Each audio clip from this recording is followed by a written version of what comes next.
네, 오늘 아침에 새로 들어온 소식들 보겠습니다. 남미를 출발해서 멕시코를 거쳐서 미국으로 들어가려는 이민자 행렬에 대해서 트럼프 대통령은 해당 국가에 대한 원조를 중단하고 국경에 군인 15,000명을 배치할 수도 있다면서 연일 압박을 하고 있는데요. 멕시코 정부도 움직이기 시작했다고 합니다. 보도국 연결해서 알아보도록 하겠습니다. 안태훈 기자, 이민자들이 멕시코에서 체포가 됐다고요?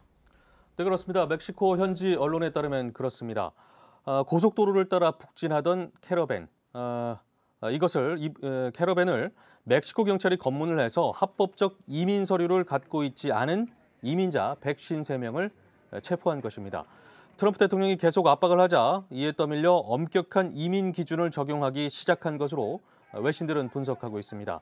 캐러밴은 범죄율이 높은 일부 중미 국가에서 가난을 피해 고국을 떠나 미국을 향해 이동하는 이민자 행렬을 말합니다. 네, 다음은 유엔 주재 차기 미국 대사로 헤더 나워트 현 국무부 대변인이 검토되고 있다는 내용입니다. 트럼프 대통령이 기자들의 관련 질문에 진지하게 검토하고 있다며 밝힌 것입니다.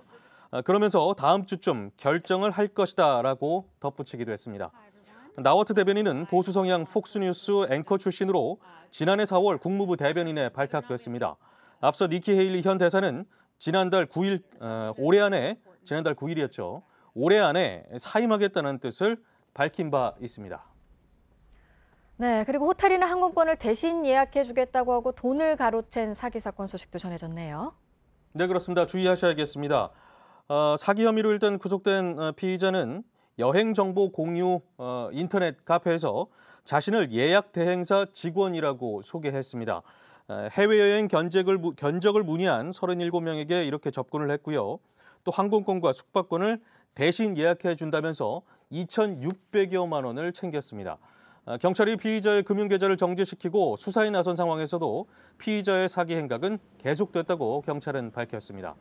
경찰은 사이버캅이라는 앱을 통해서 사전에 이체할 계좌번호 등을 검색하면 피해를 줄일 수 있다라고 조언하기도 했습니다. 네, 끝으로 미국의 대이란 제재에서 인도가 예외국으로 인정받았다는 내용 전해드립니다. 이에 따라서 인도는 미국의 제재 대상인 이란산 원유를 수입할 수 있게 되었다고 외신들은 전했습니다. 다만 일정 기간마다 수입량을 감축하는 조건이 포함됐을 가능성이 있다고 덧붙이기도 했습니다. 인도는 중국에 이어서 이란산 원유를 세계에서 두 번째로 많이 수입하는 나라입니다. 지금까지 아침에 지금 JTBC 안태훈입니다.